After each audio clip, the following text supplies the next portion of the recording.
Hello everyone, welcome back to our channel to a brand new vlog today. আজকে তোমাদের সাথে share করব একটা ফিউশন রেসিপি। তো আমি কি বানাতে চলেছি সেটা জানতে হলে আমার এই ব্লগটাকে শেষ পর্যন্ত দেখতে থাকো। আটা নিয়ে নিয়েছি, এটা হলো আশীর্বাদের মাল্টিগ্রেন আটা। এই আটাটার মধ্যে একটু দই দিয়ে দিচ্ছি। এই আটাটা মাখার সময় কোনো রকম কোনো জল দেব না, এই দইয়ের জলেই আটাটা পুরো মাখা হয়ে যাবে। দিয়ে দিচ্ছি এর মধ্যে এবার বেকিং পাউডার, অল্প পরিমাণে বেকিং সোডা আর স্বাদমতো নুন। এবার এই আটাটাকে খুব ভালো করে মেখে নেবো, দিয়ে একটা ডো বানিয়ে নেবো। আটাটা মাখা হয়ে গেছে, এবার এটাকে কিছুক্ষণ ফ্রিজে চাপা দিয়ে রেখে দেবো। আমি একটা কড়াই নিয়ে নিয়েছি, যার মধ্যে দিয়ে দিচ্ছি একটুখানি সাদা তেল। এটা টেম্পারিং এর জন্য দিয়ে দিচ্ছি এখানে কিছু রসুন কুচি। রসুনগুলো হালকা ভাজা হয়ে গেছে, এর মধ্যে আমি 3টে কালারের বেল পেপার অ্যাড করছি, সবুজ, লাল আর হলুদ। আর তার সাথে দিয়ে দিচ্ছি একটু পেঁয়াজ কুচি। সবজিগুলো যতক্ষণ না একটু সফট হচ্ছে, এটাকে কভার করে কিছুক্ষণ রান্না করে নেব। এদিকে আর একটা কড়াই নিয়ে নিচ্ছি, যার মধ্যে দিয়ে দিচ্ছি অল্প পরিমাণে একটু সাদা তেল। তেলটা গরম হয়ে গেছে, এবার কটা গোটা রসুন দিয়ে দিচ্ছি।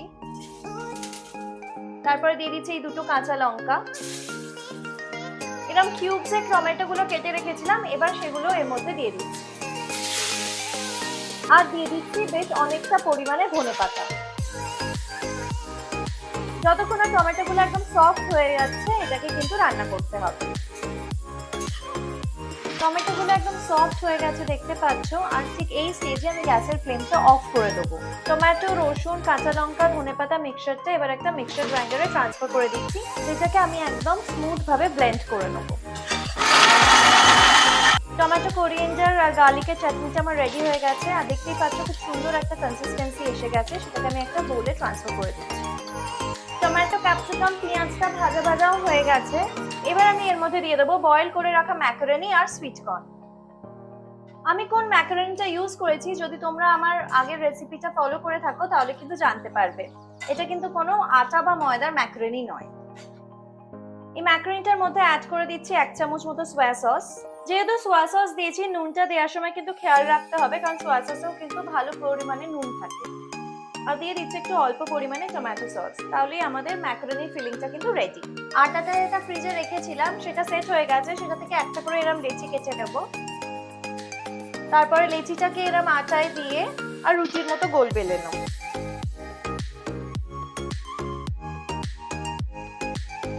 তাওয়াটা গরম হয়ে গেছে, এবার এর মধ্যে এই রুটিটা এর মধ্যে দিয়ে দিলাম। আর এরকম একটা ফর্ক নিয়ে মধ্যিখানে এরম গোল গোল গর্ত কেটে নেব।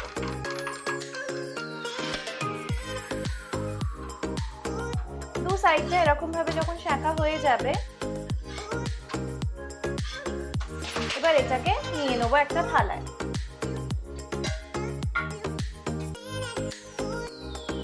এবার এর মধ্যে পুরো স্প্রেড করে দেবো এই টমেটো, কোরিয়েন্ডার আর গার্লিকের চাটনিটা। এবার এর মধ্যে দিয়ে দিচ্ছি এই ম্যাকারনির মিক্সচারটা। এবার এর মধ্যে অ্যাড করছি শসা কুচি, আর তারপরে এটাকে এরকম ভাবে র‍্যাপ করে দিচ্ছি। তাওয়াটা গরম অবস্থায় থাকতে একটু তেল দিয়ে দিচ্ছি, আর তেলটাকে এরকম চামচের পেছন দিয়ে ছড়িয়ে নিচ্ছি। তেলটা গরম হতে এরকম জলে ছিটে দিয়ে দেবো। এবার এই র‍্যাপটা এর মধ্যে আমি দিয়ে দিচ্ছি। দু পিঠটা এরকম গ্রিল মার্কস এসে গেলে এবার এটাকে তুলে নেব, আর একটা টিস্যু পেপারে মুড়ে দেবো। বাস, খুব সহজেই রেডি হয়ে গেল আমাদের ফিউশন রেসিপি, আর এটার নাম হলো ফিউশন র‍্যাপ।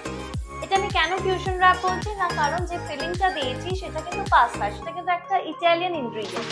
সেটাকে বানিয়েছি আমি চাইনিজ স্টাইলে। আর যে বেসটা আমি তৈরি করেছি সেটা কিন্তু কোনো রকম কোনো ইস্ট বা কোনো কিছু ইউজ করিনি, কিন্তু একটা টাইপ অফ কুকুতি তোমরা বলতে পারো, যেটা কিন্তু খুবই হেলদি, যেটা তোমরা এমনিও বানিয়ে খেতে পারো।